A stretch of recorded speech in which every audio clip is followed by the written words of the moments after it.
Hello दोस्तों, genius coaching number 1 में आपका स्वागत है। मैं एमडी तफीज आपका स्वागत करता हूं। आज प्रकाश के परावर्तन का दूसरा पार्ट है। यदि आप पहला पार्ट देखना चाहते हैं तो इस वीडियो के डिस्क्रिप्शन में उसका लिंक दिया हुआ है, आप उसे देख सकते हैं। पहले अगर वह पार्ट देखते हैं तो यह पार्ट आपको समझने में दिक्कत नहीं होगी। चलिए हम वीडियो को स्टार्ट करते हैं। हमारा जो पहला पॉइंट है आज प्रकाश का परावर्तन। ठीक है, तो प्रकाश का परावर्तन किसे कहते हैं पहले हम उसे समझते हैं। जब प्रकाश की किरण किसी वस्तु पर या दर्पण पर टकराती है, टकरा कर लौटने की क्रिया को ही क्या कहते हैं? प्रकाश का परावर्तन। मतलब ये कि ध्यान दीजिए, यहाँ पे जैसे कोई प्रकाश की किरण है, यहाँ पे कोई वस्तु है, टकरा कर ये लौटती है, तो ये जो लौट कर टकरा कर लौटती है तो लौटने वाली क्रिया ही क्या कहलाता है? प्रकाश का परावर्तन कहलाता है। ठीक है, तो यहाँ पे समझने वाली बात यह है कि जब प्रकाश की किरण उस वस्तु पर पड़ती है, तो जब प्रकाश की किरण किसी वस्तु पर या किसी दर्पण पर पड़ता है तो उस किरण को ही क्या कहते हैं? आपतित किरण कहते हैं। जैसे यहाँ पे है, प्रकाश की किरण क्या हुआ? पड़ा, दर्पण पर पड़ा, समतल दर्पण पर, उसके बाद क्या हो गया? ये लौट गया। जब प्रकाश की किरण समतल दर्पण पर पड़ा तो ये पड़ने वाली किरण को ही क्या कहते हैं? आपतित किरण। अगर इसका परिभाषा बोला जाए तो इस तरह से, किसी सतह पर पड़ने वाली किरण को आपतित किरण कहते हैं। ठीक है, और उसके बाद यहाँ पे जिस आपतित किरण जिस बिंदु पर, सतह के जिस बिंदु पर पड़ता है उस बिंदु को आपतन बिंदु कहते हैं। अगर आपतित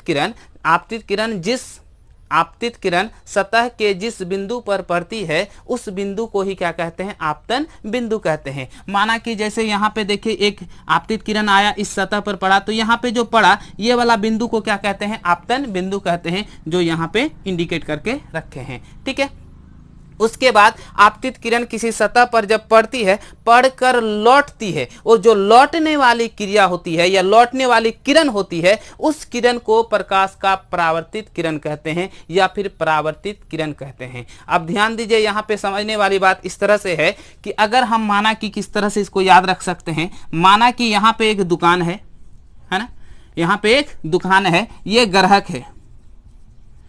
जब ग्राहक घर से जाता है दुकान के पास, कोई वस्तु लिया, तो ये दुकानदार क्या कहेगा? अगर किसी को कहेगा कि वो ग्राहक मेरे पास आया, तो आने वाला क्रिया कहलाएगा। लेकिन कुछ देर के बाद जब कोई सामान लिया, लेने के बाद वो पुनः क्या हो गया? वापस आ गया, तो फिर ये दुकानदार क्या कहेगा? कि हमारे पास से ग्राहक गया, मतलब लौटा, मतलब आया और लौटा। ग्राहक तो एक ही है, लेकिन नाम हमारा चेंज हो गया। जब ग्राहक आया, ग्राहक ही है, जब आया तो उसे आने का नाम दिए, जब गया वही ग्राहक है, जब वो सामान लेके वापस गया तो उसको क्या बोलते हैं? वो वापस गया। सेम उसी तरह से ये किरण के साथ है कि जब प्रकाश की किरण किसी जगह या किसी समतल दर्पण या किसी सतह पर पड़ती है, जब वह पड़ती है तो उस क्रिया को क्या कहते हैं? आपतित किरण। मतलब वह जब पड़ती है तब वह, उसका नाम क्या होता है? आपतित किरण। जैसे ये दुकानदार, ग्राहक गया दुकानदार, तो वह जाने वाला क्रिया हुआ, और जब वह सामान लेके घर आ रहा था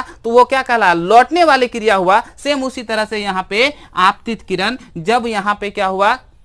किसी सतह पर किरण पड़ती है, तो जब किसी सतह पर पड़ने वाले किरण को ही क्या कहते हैं? आपतित किरण कहते हैं। और जिस बिंदु पर पड़ती है, जैसे जिस बिंदु पर, जिस जगह पर इसने सामान खरीदा वह दुकान कहलाएगा, तो सेम उसी तरह से जिस बिंदु पर वह पड़ती है उस बिंदु को ही आपतन बिंदु कहते हैं। और पड़कर लौट जाती है, लौटने वाली किरण को ही क्या कहते हैं? परावर्तित किरण कहते हैं। ठीक है, फिर एक बार समझा देते हैं कि किसी सतह पर जब प्रकाश की किरण पड़ती है तो पड़ने वाली किरण को क्या कहते हैं?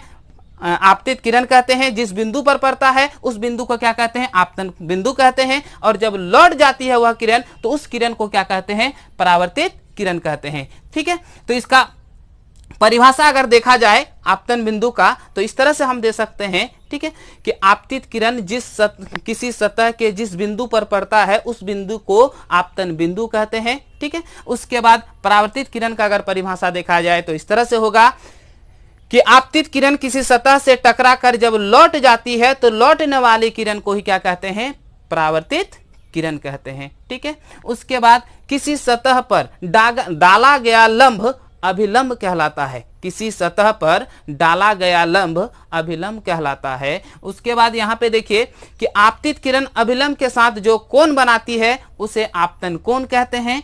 आपतित किरण अभिलंब के साथ जो कोण बनाती है उसे क्या कहते हैं? आपतन कोण कहते हैं। इसे आई से सूचित किया जाता है क्योंकि आपतन कोण का इंग्लिश होता है एंगल ऑफ इंसिडेंट। ठीक है, एंगल ऑफ आपका इंसिडेंस। तो इंसिडेंस से लिया गया है आपका क्या? आई, है ना। ये इंसिडेंस से आपका क्या लिया गया है? आई। उसी तरह से परावर्तित किरण अभिलंब के साथ जो कोण बनाती है उसे परावर्तन कोण कहते हैं, जिसका होता है एंगल ऑफ रिफ्लेक्शन। ठीक है, इसको आप आर से सूचित करते हैं। तो ये हो गया आपका, जब परावर्तन होती है तो ये घटना होती है। ये आपका क्या है? समतल दर्पण है। तो ये परावर्तन के नियम है। परावर्तन के नियम 2 हैं। ठीक है, अब 2 नियम क्या है? जो चीज बताएं वही चीज को आपको बयां करना है, कुछ अलग नहीं है। अब क्या क्या है यहाँ पे देखिए, बता रहा है क्या कि पहला नियम कहता है कि आपतित किरण, ये देखिए आपतित किरण, परावर्तित किरण तथा आपतन बिंदु पर डाला गया अभिलंब तीनों एक ही सतह पर होते हैं। ये जो तीनों हैं वो क्या है? एक ही सतह पर होते हैं। ये हो गया आपका पहला पॉइंट। दूसरा पॉइंट बोल रहा है कि आपतन कोण परावर्तन कोण के बराबर होते हैं। मतलब ये कि कोण आई बराबर कोण आर होते हैं। यही तो है प्रकाश के परावर्तन के नियम। ये जो क्वेश्चन है बार बार पूछा जाता है हर एग्जाम में, लगभग 1 साल के बाद 1 साल पूछा जाता है। तो ध्यान दीजिए, आप इसको अच्छी तरह समझिए और दिमाग में बैठा लीजिए कि क्वेश्चन इस तरह से ऑब्जेक्टिव आता है कि प्रकाश के परावर्तन के कितने नियम हैं। तो प्रकाश के परावर्तन के कितने नियम हैं? 2 नियम हैं। तो हम यहाँ पे 2 नियम फिर एक बार आपको रिपीट करवा देते हैं कि आपतित किरण, परावर्तित किरण तथा आपतन बिंदु पर डाला गया अभिलंब तीनों एक ही सतह पर होते हैं। दूसरा नियम, आपतन कोण परावर्तन कोण के बराबर होते हैं। चलिए अगले टॉपिक की ओर चलते हैं।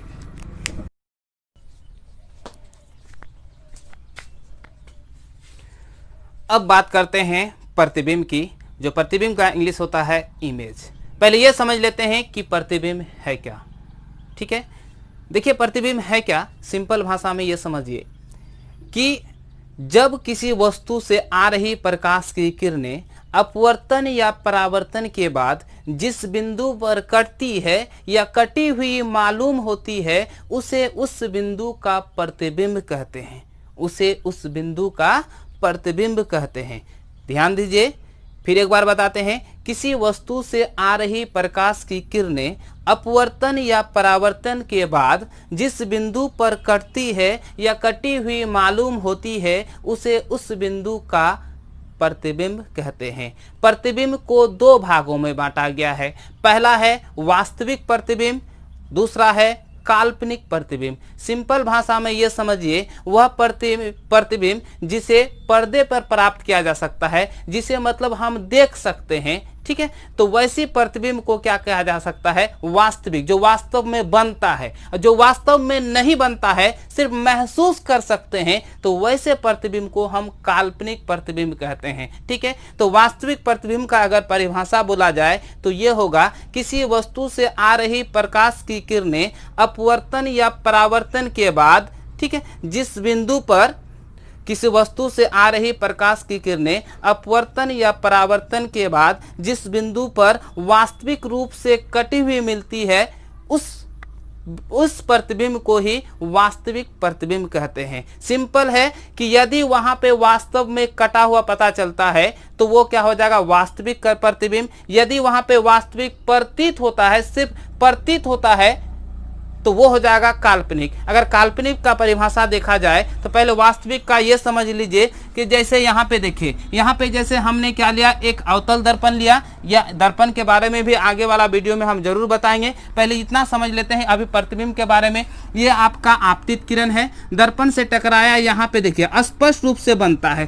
तो स्पष्ट रूप से बनता है तो ये हमारा क्या हुआ? वास्तविक प्रतिबिंब। ठीक है, लेकिन यदि स्पष्ट रूप से नहीं बनता है तो हमारा वास्तविक प्रतिबिंब नहीं बनेगा। ठीक है, तो ये हमारा क्या हो गया? वास्तविक प्रतिबिंब। इसका कुछ गुण है, ये हमेशा वास्तविक कटान से बनता है। दूसरा अगर गुण है तो इसे पर्दे पर प्राप्त किया जा सकता है। अगर तीसरा गुण देखा जाए तो इसका तीसरा गुण ये होगा, ये हमेशा दर्पण के सामने बनता है। और चौथा गुण है, ये हमेशा उल्टा बनता है। तो देखिए, ये देखिए, ये आपका क्या उल्टा, जैसे यहाँ पे आपका हो गया A B, तो यहाँ पे आपका क्या हो जाएगा?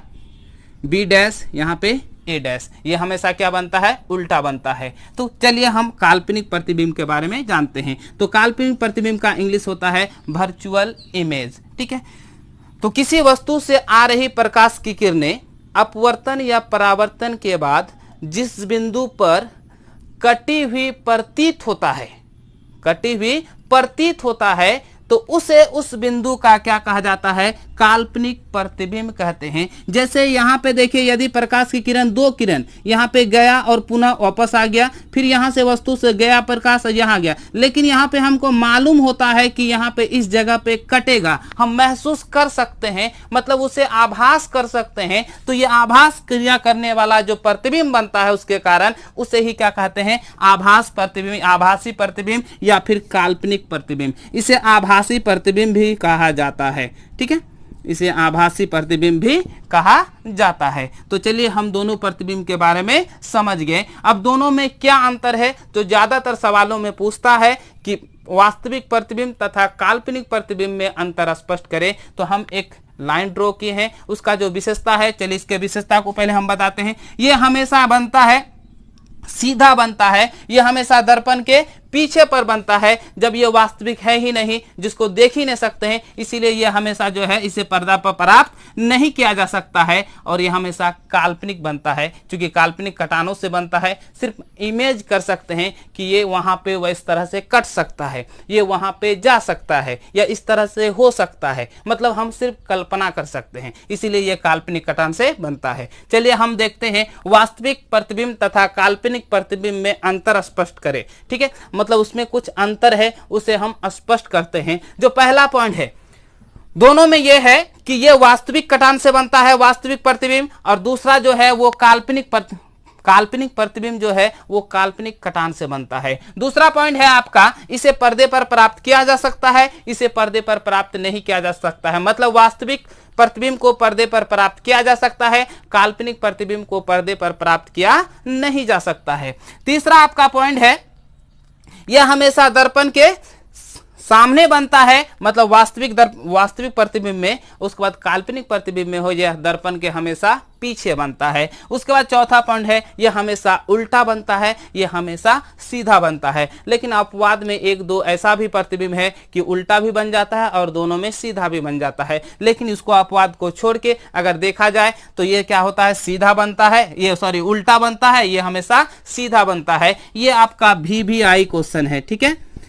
अब इसका मतलब यह हुआ कि वेरी इंपॉर्टेंट, ये क्वेश्चन बार बार पूछता है कि वास्तविक प्रतिबिंब तथा काल्पनिक प्रतिबिंब में अंतर स्पष्ट करें, या प्रतिबिंब को कितने भागों में बांटा गया है। तो आप अच्छी तरह समझिए, और अगर आपको समझ में नहीं आता है तो 1 से 2 बार वीडियो देखिए और किताब भी साथ साथ पढ़िए, तब आपको समझ में आएगा। आप NCERT बुक पढ़िए, उसके बाद जो भारती भवन है वो भी पढ़ सकते हैं। अगर दोनों को कंबाइंड करके पढ़ते हैं और हमारा वीडियो आप देखते हैं तो कहीं आपको पढ़ने की जरूरत नहीं है, आप निश्चित रूप से अच्छे अंकों से अपना परीक्षा को पास कर सकते हैं और अपना बुद्धि भी ज्ञान कर सकते हैं, मतलब अपने बुद्धि का स्तर बढ़ा सकते हैं। आज वीडियो यहीं पे समाप्त करते हैं। यदि हमारा वीडियो आपको पसंद आए तो लाइक करें, और अगर किसी चीज़ में आपको लगता है कि हम असहमत हैं तो उस चीज़ के बारे में आप कमेंट्स में ज़रूर लिखें। यदि किसी प्रकार का दिक्कत हो तो कमेंट्स में हमें ज़रूर बताएं, हम आपके कमेंट्स को रिप्लाई करने की कोशिश ज़रूर करेंगे।